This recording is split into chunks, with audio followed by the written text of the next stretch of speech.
Hello po, magandang hapon po. Ito po yung halamang gamot po para po sa mga nalason. Ayan po. Baging po yan, kung nakikita nyo po. Ayan. Ayan po yung dahon niya. Ayan po. Ako po ay napatunayan ko na po yan, subok na po yan. Ayan. Nakikita niyo po. Dahil nalason din po ako. Tapos trinay ko po siyang inumin. Pagkagising sa umaga, wala pa akong kape or kain.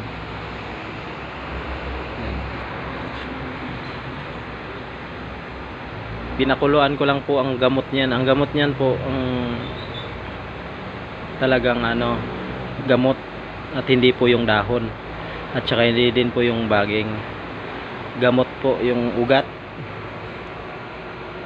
Yan po yung ugat niyan. Yung puno niyan. Yan po yung puno niyan.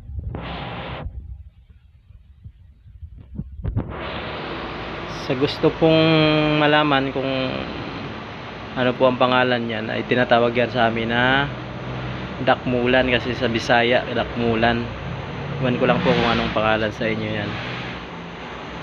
Yan po, halamang gamot para sa mga nalason. Salamat sa panonood. Thank you. Bye bye.